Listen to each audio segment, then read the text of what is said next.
Welcome back, angels. Welcome back to another video.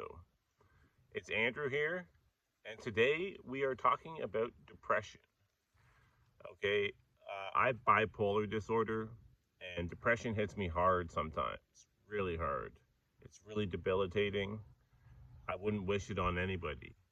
So, some of the points I want to make, I don't feel like getting out of bed when I'm depressed.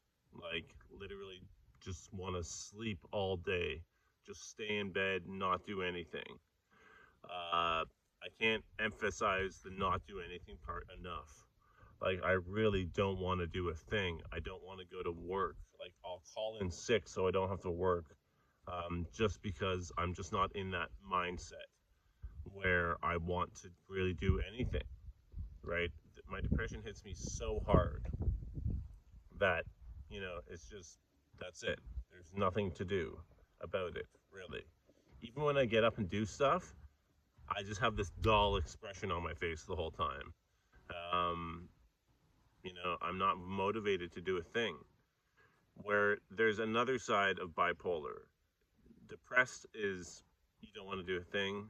Manic, on the other hand, manic depression is a completely different side of you. It's like the exact opposite happens from your depression.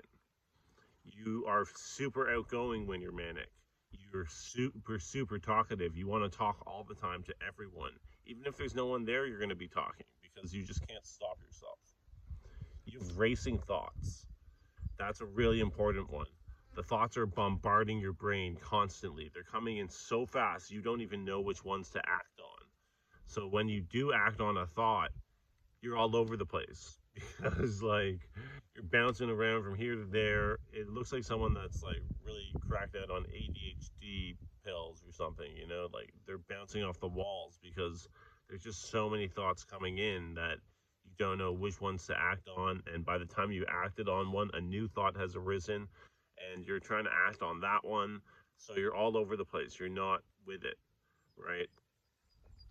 Your lack of sleep when you're manic is huge. When you're depressed, you sleep all the time. You're sleeping 20 hours out of the day, which is really unhealthy.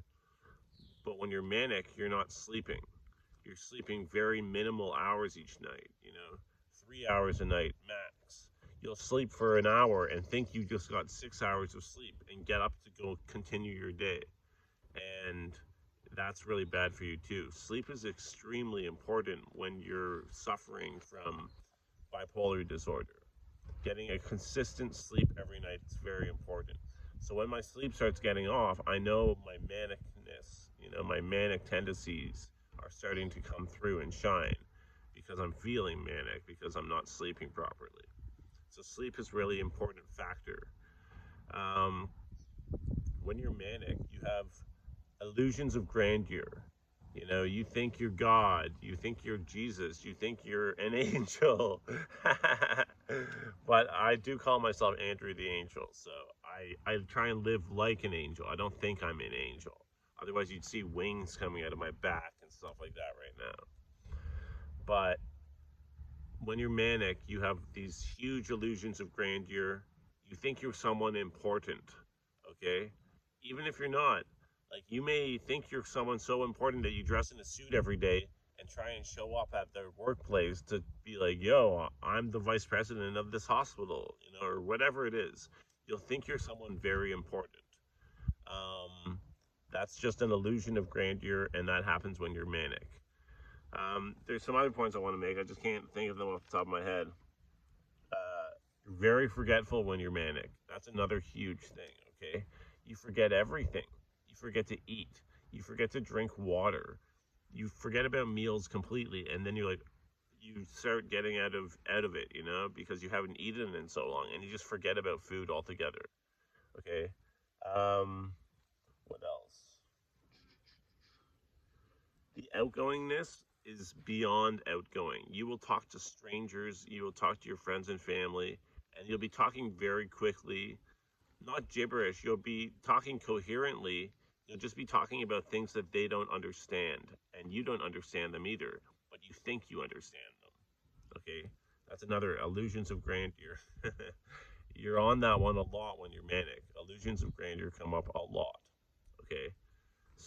these are two very different sides to bipolar disorder, and I suffer from both of them.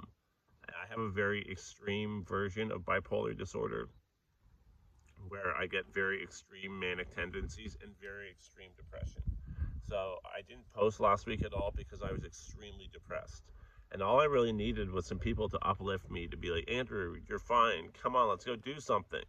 And I would have probably gotten up and pumped myself right out of that depression. But I didn't have anyone there to say that to me or to help me through it. So I was able to get through it myself, but I didn't post for 6 days because when I'm depressed, I don't post at all. I don't post, I don't read posts, I don't interact with anything. When I'm manic, it's the exact opposite. I post constantly. I'm constantly trying to achieve, I'm constantly trying to better myself. And that's just how it is, guys. So when you're bipolar, you suffer from a lot of these things, and you don't know the person around you, what they're suffering from at that time. So be nicer to people around you, and you never know what they're suffering from, what kind of mental health disorder they have, or what kind of disorder they have in general. It may not be mental health related. But just be more generous, be nicer to people around you, care more, and we'll be in a better place in 20 years, because there's going to be more and more people just like me that suffer from bipolar disorder diagnosed every year, because they don't diagnose you until you go into a psychiatric ward. Remember that. So, half the people diagnosing today are like police officers arresting someone at a scene and being like, yeah, this guy's like that last guy that we just had that was bipolar. We should send him in to the hospital. And it's them, the first responders, that are dealing with us and bringing us to the mental health disorder or mental health clinics and mental health psychiatric wards. And it's the doctors there saying, oh yeah, this person is definitely suffering from something mental health related. Okay, guys, I'll catch you guys in the next video. This is Andrew. Remember to like, comment, and subscribe, because we're doing giveaways starting next week again, where I give money to random people that comment and random subscribers. All right, guys, see you in the next video. Peace out.